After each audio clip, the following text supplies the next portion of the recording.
सती कथा में कही थी कि नवरात्रे एकम से प्रारंभ नहीं होते, अरे अमावस्या की रात्रि से प्रारंभ हो जाते, इसलिए उसको कहते हैं नवरात्रे। क्योंकि नवमी के दिन माता जी का विसर्जन हो जाता है, जवारों का विसर्जन हो जाता है, व्रत करने वाले कन्या पूजन भोजन भंडारा कराकर विराम दे देते हैं। तो नवमी की रात्रि उसमें नहीं जुड़ा पाती, उसमें रात्रि अगर जुड़ती है तो ये अमावस्या की रात्रि से जुड़ना प्रारंभ होता है, तब जाकर वो नवरात्रि पूर्ण हो पाती है। पितृलोक में पितृ जैसे निवास होकर भी इंतजार करते हैं। 4 नवरात्रे हैं तो 4 ही श्राद्ध हैं। आज मौनी अमावस्या है, श्राद्ध का विराम हो जाता है और कथा अर्थात नवरात्रे प्रारंभ हो जाते हैं दूसरे दिन। तो यहाँ शास्त्र कह रहा है जैसे हमें प्रतीक्षा रहती है कोई अच्छे कार्य की, कि घर में कोई शुभ कार्य हो, घर में कोई अच्छा आयोजन हो तो अपने को आनंद होगा, प्रसन्नता होगी। उसी तरह हमारे जो पूर्वज चले गए, जो पूर्वज चाहे वो अधोगति में गए हों, चाहे वो देवगति में गए हों, चाहे वो पितृलोक में निवास कर रहे हो, तो जितने भी पितृलोक में निवास करने वाले पूर्वज होते हैं वो भी ये विचार करते हैं कि हमारे घर के वंश द्वारा, हमारे वंशजों द्वारा कोई ऐसा सत्कर्म हो जिससे हमारे जीवन की वितृप्ति हो और हमें आनंद की अनुभूति हो। और ध्यान दीजिएगा महाराज, आपको चैत्री नवरात्र का स्मरण होगा, आपको शरदी नवरात्र का स्मरण होगा, पर जो आषाढ़ में और माघ में जो नवरात्रे पढ़ते हैं इसका एक आनंद ही दूसरा रहता है। बस इतना जरूर होता है कि दुनिया के लोग वो जो 2 नवरात्रे होते हैं उसमें कलश की स्थापना भी करते हैं, देवी का पूजन भी करते हैं, अर्चना भी करते हैं, मंदिरों में भीड़ भी रहती है और खूब प्रेम से माता का जगराता वगैरह सब होता है। पर ये जो नवरात्रे हैं 2 गुप्त नवरात्रे, इनका लोगों को स्मरण नहीं था। वो तो धीरे धीरे ये टीवी चैनल के माध्यम से कथाकारों ने, वक्ताओं ने स्मरण कराना जब चालू करा, धीरे धीरे बताना, मार्गदर्शन करना जब चालू करा, तब लोगों को ज्ञात होता गया कि कोई गुप्त नवरात्रा भी होता है, उसमें भी देवी की आराधना होती है। ये 4 नवरात्रे अलग अलग अवस्था के हैं, अलग अलग सुख के हैं और अलग अलग आनंद के।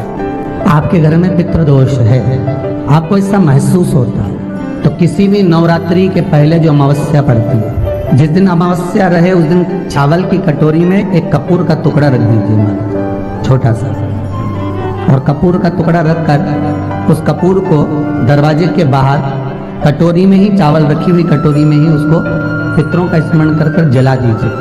और जलाने के बाद उस चावल को कहीं भी किसी भी वृक्ष की छांव में पक्षियों के लिए डाल दीजिए। शिव महापुराण की कथा कहती है, अगर मान लो पितृ आपको कष्ट दे रहे हैं, पितृ आपको तकलीफ दे रहे हैं, कोई काम नहीं होने दे रहे हैं, या कहीं आपको ऐसा लगता है कि पितरों का दोष है, तो वो पितृ दोष देवी, अब ये जो आप करेंगे ये कब कर रहे हैं? अमावस्या के दिन आप उसको रख रहे हैं। अमावस्या के दिन उसको रखकर रात भर आपने रखा कपूर के साथ में, सुबह एकम पड़ गई, नवरात्रि लग गई, उसी दिन उसको जलाकर आपने पटक दिया। अर्थात उससे देवी और पितृ इन दोनों का आशीर्वाद जो प्राप्त होता है, तो घर में से पितृदोष समाप्त होकर लक्ष्मी की वृद्धि प्रारंभ हो जाती है, कार्य में सिद्धता आ जाती है। और नवरात्रि में भी देवी की आराधना का एक स्मरण का सुख है महाराज।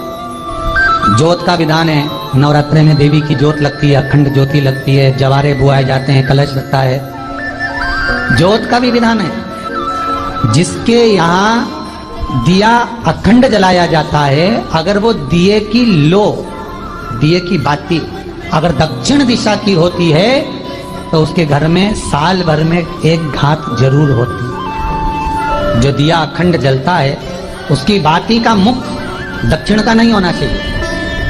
अगर आपने देवी भागवत का स्मरण करा हो, देवी भागवत को अगर सुना हो, तो देवी भागवत में स्पष्ट किया गया कि पूर्व की ओर मुख करा हुआ दिया, अर्थात पूर्व की ओर ज्योत जो जलाई जाती है वो संपदा की वृद्धि करती है। पश्चिम की ओर मुख कर कर जो ज्योत लगाई जाती है महाराज, वो वैभव को देती है। और उत्तर की ओर जो मुख कर कर ज्योत जलाई जाती है, उत्तर की ओर जो ज्योत का मुख रहता है वो आयु की वृद्धि करती है, घर में अकाल मौत को रोकती है। दक्षिण की ओर ज्योत ना लगाए, अगर आपको लगाना है पूरब की लगाए, पश्चिम की लगाए या उत्तर की लगाए। और जितने दिन महारानी जगदम्बा जगतधात्री दुर्गा भवानी चैत्र नवरात्रे में, शरदीय नवरात्रे में, आषाढ़ी नवरात्रे में आधिकाधिक पौष नवरात्रि में हम जगत जननी जगदम्बा की जब स्थापना करते हैं, या हम नूतन घर का प्रवेश करते हैं, या गणेश जी की स्थापना करते हैं, या कोई दुकान को प्रवेश करते हैं, या कोई शुभ कार्य करने के लिए अग्रण्य होते हैं, तो हम कलश की स्थापना क्यों करते? कलश के अंदर आखिर ऐसा क्या विराजमान है कि 33 कोटि देवता उस कलश के अंदर आकर बैठ जाते हैं। आप कोई यज्ञ करने जा रहे हो, आप कोई पोथी पुराण करने जा रहे हो, आप कोई अच्छा कार्य करने जा रहे हो, तो ब्राह्मण देवता कह देते कलश की स्थापना होगी, कलश की शोभा यात्रा निकलेगी, कलश यात्रा निकलेगी, कलश विराजमान होगा। उस कुंभ की, उस घड़े की महत्वता कहां से प्रकट हो गई? शिव महापुराण की कथा कहती है महाराज, भगवान औघड़दानी शंकर स्वयं आद्य शक्ति जगदम्बा से कहते हैं कि जगदम्बा तू क्या चाहती है बोल। तो जगत जननी जगदम्बा कहती है कि जहां मैं हूं वहां शंकर है, ये आपने कह दिया, पर जहां शंकर है वहां पार्वती का होना जरूरी है। उसके लिए सिद्ध करने के लिए एक स्थान ऐसा बनाया जाए जहां पर शंकर विराजमान है और शंकर के साथ पार्वती विराजमान है। तो शिव जी ने कहा पार्वती, उसके लिए मैं तुझे एक सुंदर कलश का निर्माण कर देता हूं। अष्टमी के दिन कन्याओं का भोजन कराओ या नवमी के दिन कन्याओं का भोजन कराओ। पर देवी भागवत तो कहती है, देवी भागवत तो वर्णन करती है कि पहले नवरात्रि से लेकर नवमी तिथि तक जितने दिन देवी के होते हैं, प्रत्येक दिन में आप किसी भी दिन कन्याओं का भोजन करा सकते हो, पहली रात्रि से लेकर, पहला दिन से लेकर। पर 9वें दिन तो सवेरे पूजन करके, यज्ञ करके, अनुष्ठान करके देवी को विसर्जन कर दिया। फिर नवरात्रि पूर्ण कैसे हुई? नवरात्रि की पूर्णता होती है अमावस्या की रात से गिनी जाती है। कौन से दिन से गिनते हैं? अमावस्या की रात्रि, फिर एकम की रात्रि, फिर दूज की रात्रि, ऐसे गिनते गिनते अष्टमी की रात्रि तक और नवमी के दिन सुबह तक या दोपहर तक या शाम तक, जब तक आप यज्ञ ना करें तब तक ये 9 रात्रियां पूर्ण गिनी जाती है महाराज देवी भागवत के हिसाब से पूर्णता।